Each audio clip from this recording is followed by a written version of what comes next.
Welcome to my channel. आज की हमारी वीडियो का टॉपिक है क्रॉनिक किडनी डिजीज। इसका दूसरा नाम होता है क्रॉनिक किडनी फेलियर। इस बीमारी में होता यह है कि गुर्दे आहिस्ता आहिस्ता से खराब हो रहे होते हैं और हमें पता भी नहीं होता कि हमारे गुर्दे जो हैं वो खराब होना शुरू हो गए हैं। आज मैं आपको इस बीमारी के बारे में कंप्लीट गाइडलाइन दूंगी कि जिसमें इंट्रोडक्शन, इस बीमारी की स्टेजेस और वजूहात, अलामात, इलाज, इसकी कॉम्प्लिकेशंस, डायग्नोज और प्रिवेंशन के बारे में हम जानेंगे। तो चलिए स्टार्ट करते हैं हम अपनी आज की वीडियो को। इस बीमारी को हिंदी या उर्दू में गुर्दों के दायमी बीमारी कहा जाता है। हमारे गुर्दों का काम होता है हमारी बॉडी का जो वेस्ट मटेरियल होता है उसको फिल्टर करके बाहर निकाल देना, यानी कि जिसकी जरूरत हमारी बॉडी को नहीं होती। इसके अलावा हमारे गुर्दे जो होते हैं वो एक्स्ट्रा फ्लूइड जो होता है हमारी बॉडी में उसको यूरिन के जरिए बाहर निकाल देते हैं और गुर्दे हमारे खून को साफ करने में बहुत ज्यादा अहम किरदार अदा करते हैं। बेसिकली जब हमारी बॉडी में बहुत ज्यादा पानी भर जाए, इलेक्ट्रोलाइट्स यानी कि नमकियात का लेवल जो होता है वो कम या ज्यादा हो जाए और जो वेस्ट हमारी बॉडी के लिए खतरनाक होता है वो हमारे ब्लड में जमा होना शुरू हो जाए, तो इसी को हम क्रॉनिक किडनी डिजीज कहते हैं। जब ये बीमारी स्टार्ट होती है तो शुरू में हमें अंदाजा ही नहीं होता कि हमारे गुर्दे जो हैं वो कितने खराब हो रहे हैं। इस बीमारी के इलाज में ये कोशिश की जाती है कि गुर्दों को मजीद डैमेज यानी कि खराब होने से बचाया जा सके। जिस वजह से हमारे गुर्दे जो हैं वो खराब हो रहे होते हैं उस वजह को कंट्रोल कर लिया जाए तो और ज्यादा नुकसान से बचा जा सकता है। लेकिन अगर क्रॉनिक किडनी डिजीज जो होती है वो आखिरी स्टेज पे हो तो गुर्दे जो हैं वो फेल हो जाते हैं। तब हमें आर्टिफिशियल फिल्टरिंग यानी कि डायलिसिस की जरूरत पड़ती है या फिर जो किडनी ट्रांसप्लांट होता है वो किया जाता है।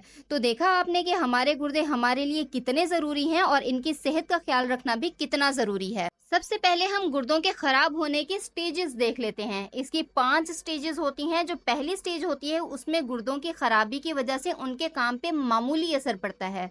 दूसरी स्टेज जो होती है वो mild loss of kidney function होता है। तीसरी स्टेज में moderate loss of kidney function होता है। चौथी स्टेज में severe loss of kidney function होता है और जो 5वीं स्टेज होती है उसको हम एंड स्टेज कहते हैं, यानी कि इसमें जो एंड स्टेज रेनल डिजीज हो जाता है जिसकी वजह से मरीज या तो डायलिसिस पे चला जाता है या फिर किडनी ट्रांसप्लांट करना पड़ता है। अब हम इस बीमारी की वजूहात के बारे में जान लेते हैं। अगर किसी को शुगर है यानी कि वो शुगर टाइप 1 हो या फिर टाइप 2 हो तो उस वजह से भी बीमारी हो सकती है। दूसरी इसकी वजह जो होती है वो है हाई ब्लड प्रेशर, यानी कि अगर बीपी हाई होता है तो उस पेशेंट को भी ये बीमारी होने के चांसेस होते हैं। इसके बाद है फैमिली हिस्ट्री, यानी कि अगर किसी की फैमिली में पहले से ही ये कोई बीमारी चल रही है या किसी फर्द को बीमारी है तो उस वजह से भी ये बीमारी हो सकती है। इसके बाद है एज, यानी कि एज जो होती है वो एक ऐसा फैक्टर है कि बढ़ती उम्र के साथ साथ इसका खतरा जो है वो ज्यादा बढ़ जाता है।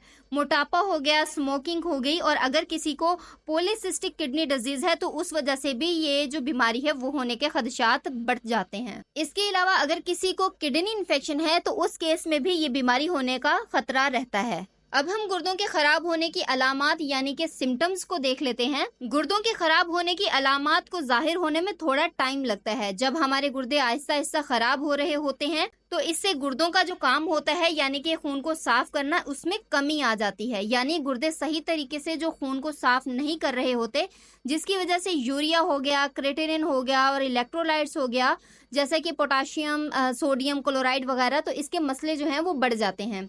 हमारे गुर्दों के खराब होने की वजह से थकावट महसूस होगी, मतली होगी, वोमिटिंग हो सकती है, भूख लगना जो है वो खत्म हो जाएगा, नींद का कम आना, कभी जो है यूरिन ज्यादा आना या कभी कम आना, पैरों और टखनों पे स्वेलिंग हो जाना, स्किन जो होती है वो ड्राई रह जाना या फिर हाई ब्लड प्रेशर हो सकता है। इसके अलावा सांस का मसला हो सकता है और इसके साथ साथ छाती में दर्द हो सकता है और दिल के साथ वाली जो लाइनिंग होती है उनमें पानी भर सकता है।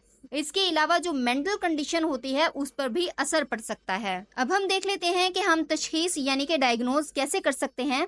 तो क्रॉनिक किडनी डिजीज जो होती है उसमें सबसे पहले जो है वो ब्लड टेस्ट करवाए जाते हैं, यानी कि यूरिया टेस्ट हो गया, क्रेटिनिन टेस्ट हो गया, यूरिक एसिड टेस्ट हो गया, इलेक्ट्रोलाइट टेस्ट हो गए, सीबीसी टेस्ट हो गया, तो इन सब से पता लगाया जा सकता है। इसके अलावा यूरिन टेस्ट करवाया जा सकता है, सीटी स्कैन और एमआरआई करवाया जा सकता है। तो इन सब से हम इस बीमारी को डायग्नोज कर सकते हैं। अब हम इस बीमारी की कॉम्प्लिकेशंस को देख लेते हैं।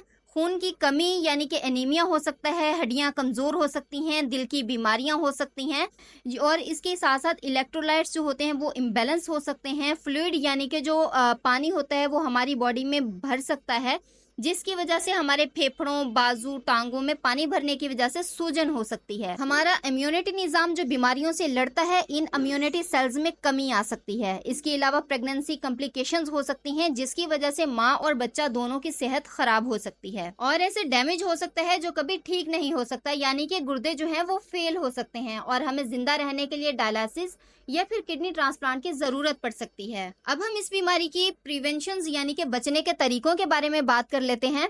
तो इससे बचने के लिए जो बीपी होता है यानी कि ब्लड प्रेशर जो होता है उसको कंट्रोल में रखना होगा। शुगर जो होती है उसको भी कंट्रोल में रखना होगा। स्मोकिंग और अल्कोहल वगैरह से अवॉइड करना होगा। अब हम इस बीमारी के इलाज के बारे में बात कर लेते हैं। इस बीमारी के इलाज में सबसे पहले जो होता है वो लाइफस्टाइल चेंज करते हैं। लाइफस्टाइल चेंज होने के बाद मेडिकेशंस भी ली जाती हैं और पेशेंट को डायलिसिस पे लाया जाता है। इसके अलावा जो किडनी ट्रांसप्लांट होता है वो करवाया जाता है। तो ये थी हमारी आज की वीडियो। आई होप कि आपको वीडियो पसंद आई होगी। वीडियो पसंद आई है तो वीडियो को लाइक कीजिएगा, शेयर कीजिएगा और इस चैनल को जरूर सब्सक्राइब करके बेल आइकन को प्रेस कर दीजिएगा। मिलते हैं हमारी नेक्स्ट वीडियो में। Thanks for watching.